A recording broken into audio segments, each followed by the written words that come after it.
નમસ્કાર, આપ જોઈ રહ્યા છો spark today news. Aravalli Sabarkantha બેઠકની ચૂંટણી માટે ઈવીએમ ડિસ્પેચિંગ કામગીરી શરૂ કરવામાં આવી છે। મોડાસાની એન્જિનિયરિંગ કોલેજ ખાતે કામગીરી શરૂ કરવામાં આવી છે। 331 મતદાન મથકો માટે ઈવીએમ ડિસ્પેચિંગ કામગીરી શરૂ થઈ છે। બૂથ અને રૂટના વાહનોની સાથે પોલીસનો ચુસ્ત બંદોબસ્ત ગોઠવવામાં આવ્યો છે। ક્રિટિકલ મતદાન મથકો ઉપર માઇક્રો ઓબ્ઝર્વરની નજર રહેશે, તો ઈવીએમ ખોટવાના સંજોગોમાં trouble shooting team reserve EVM સાથે સજ્જ રહેશે। શાંતિપૂર્ણ માહોલમાં મતદાન થાય તે માટે તંત્ર સજ્જ બન્યું છે। Good morning.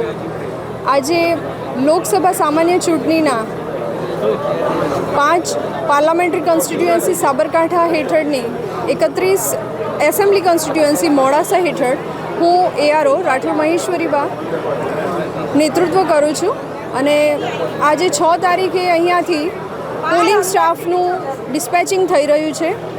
331 બૂથ છે, જે પૈકી બધો જ સ્ટાફ પોલિંગ સ્ટાફ ઉત્સાહભેર આવી રહ્યો છે અને તેમની સુવિધા પણ અહીંયા જમવાની વ્યવસ્થા કરવામાં આવી છે।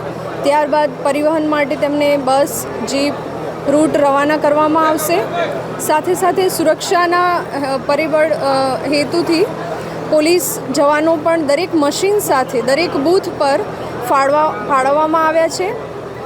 જેટલા ક્રિટિકલ પોલિંગ સ્ટેશન્સ છે ત્યાં પણ માઇક્રો ઓબ્ઝર્વરની સુવિધા છે, વિડીયો વેબકાસ્ટિંગ થઈ રહ્યું છે, પોલીસ પણ છે, સીએપીએફ સ્ટાફ પણ છે અને દરેક 331 બૂથ પર અત્યારે બધો સ્ટાફ આવી ગયો છે। જમ્યા પછી અમે 11 વાગ્યાની આસપાસ રવાના કરીશું અને આવતીકાલે મતદાન દિવસ પૂરો થાય એટલે રિસીવિંગ સાંજે કરવામાં આવશે અને ત્યારબાદ અહીંયાથી બધા જ મશીન સીલ કરીને હિંમતનગર ખાતે રવાના કરવામાં આવશે। કદાચ કોઈ જગ્યાએ ઈવીએમ ખોટકાય છે તો એના માટે કોઈ વ્યવસ્થા?